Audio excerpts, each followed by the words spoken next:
നമ്മുടെ രാജ്യത്തിന് വേണ്ടി ഓരോ ജനങ്ങളുടെയും ജീവന് വേണ്ടി ജീവൻ ബലികഴിച്ച് കാവൽ നിൽക്കുന്ന BSF ഭടന്മാർക്ക് സമർപ്പിക്കുന്നു. അവരോടൊപ്പം അവരുടെ പരേഡിൽ ചെറുതായി പങ്കെടുക്കാൻ സാധിച്ച ആ നിമിഷത്തെ വളരെ അഭിമാനത്തോടെ തന്നെ കാണുന്നു. അതിലെ കുറച്ച് ഭാഗങ്ങളാകട്ടോ ഞാൻ ഷെയർ ചെയ്യുന്നത്. എന്തായാലും അത് പറയുമ്പം ഭയങ്കര സന്തോഷമാണ്. കാരണം ഈ സമയത്ത് ഈ പ്രശ്നങ്ങളൊക്കെ ഉള്ള സമയത്ത് ഞങ്ങൾക്ക് അങ്ങനെ ബോർഡറിലേക്ക് പോകാൻ സാധിക്കുകയും അവിടെ സെറിമണി പങ്കെടുക്കാൻ സാധിക്കുകയും ചെയ്തൊരു ഭയങ്കര അനുഭവമാണ്. ചുട്ടുപൊള്ളുന്ന ചൂടാട്ടോ, ഈ 34 ഡിഗ്രി സെൽഷ്യസ് ഒക്കെ ചൂടാണ്. പക്ഷേ ഹ്യൂമിഡിറ്റി കുറവാണ് അവിടെ, എന്നാലും നല്ല ചൂടാണ്. ഞങ്ങൾ പോകുന്ന വഴിക്ക് ഉച്ചഭക്ഷണം കഴിച്ചേ. അപ്പം നമുക്ക് 3 മണിക്ക് അവിടെ സെക്യൂരിറ്റി ചെക്കിംഗ് ഉണ്ട്. അപ്പോൾ അതിനുവേണ്ടി ഞങ്ങൾ യാത്ര ചെയ്യാം കേട്ടോ.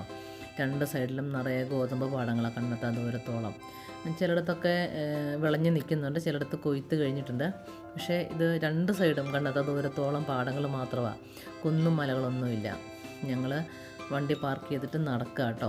2 ബസ്സിലായിട്ട് ഒരു 63 പേരോളമാണ് ഞങ്ങളുള്ളത്. അപ്പം ഞങ്ങളാന്ന് തോന്നുന്നു ഫസ്റ്റ് ചെല്ലുന്നത്. അപ്പം നമുക്ക് 10-25,000 പേര് പങ്കെടുക്കുന്ന ചടങ്ങാണ്. എല്ലാ ദിവസവും 10-25,000 പേരോളം പങ്കെടുക്കുന്ന ചടങ്ങാണിത്. അപ്പം നമുക്ക് ചെറിയൊരു സെക്യൂരിറ്റി ചെക്കിംഗ് ഉണ്ട്. അപ്പോൾ ഞങ്ങൾ ഫസ്റ്റ് കയറാനായിട്ടുള്ള ഓട്ടോ കേട്ടോ. അപ്പോൾ അതിനിടയ്ക്ക് നമുക്ക് ചില കാര്യങ്ങളൊക്കെ നമ്മുടെ ഗൈഡ് ഓപ്പറേറ്റർ ഫാറൂഖും ഫൈസലൊക്കെ പറഞ്ഞു തന്നിട്ടുണ്ടായിരുന്നു. അപ്പം നമ്മളതനുസരിച്ച് മുന്നോട്ട് ഓടി ഫസ്റ്റ് കയറാനുള്ള ഓട്ടത്തിലെല്ലാവരും ചുട്ടുപൊള്ളുന്ന വെയിലത്തും. അപ്പം നാഷണൽ ഫ്ലാഗ് അവിടെ ഇങ്ങനെ പാറിപ്പറന്ന് കളിക്കുന്നുണ്ട്. സെക്യൂരിറ്റി ചെക്കുന്നത് ഭയങ്കര ചെക്കൊന്നുമല്ല, ശരിക്കും പറഞ്ഞാൽ ഷീറ്റ് കാണാൻ അവിടെ മറച്ച് വെച്ചിരിക്കുന്നത്, അല്ലാതെ അവിടെ വേറെ വലിയ ഗേറ്റോ കാര്യങ്ങളൊന്നുമില്ല സെക്യൂരിറ്റി ചെക്കിങ്ങിന്. അപ്പം ക്യൂ നിന്ന് വേണം സെക്യൂരിറ്റി ചെക്ക് ചെയ്യാനായിട്ട്.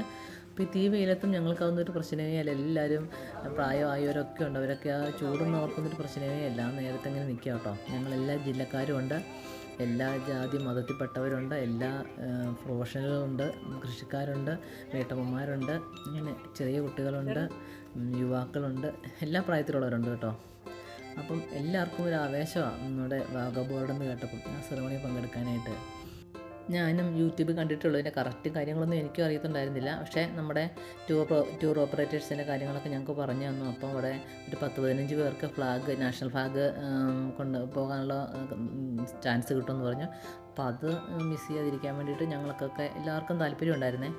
അപ്പോൾ അതിനുവേണ്ടി ഞങ്ങൾ നോടും കേട്ടോ. അപ്പം ഞങ്ങളുടെ ഫാറൂഖ് പറഞ്ഞു നിങ്ങൾക്കൊക്കെ ചാൻസ് കിട്ടും, നിങ്ങളൊന്നും പേടിക്കണ്ടെന്ന് പറഞ്ഞു. കാരണം ഇപ്പോൾ ഈ പ്രശ്നമൊക്കെ ഉള്ള കാരണം ആൾക്കാർ ഭയങ്കര കുറവായിരുന്നേ.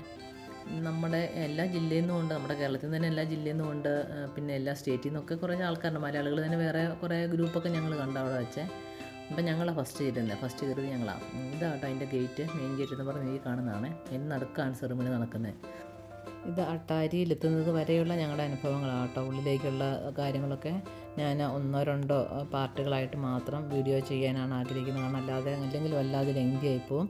അപ്പോൾ ഉള്ളിലത്തെ കാര്യങ്ങളൊക്കെ അറിയാത്തവർക്ക് വേണ്ടി ഈ വീഡിയോ നിങ്ങളൊന്ന് ഷെയർ ചെയ്യണം. അപ്പോൾ അടുത്ത വീഡിയോയിൽ കാണാം കേട്ടോ. Thank you.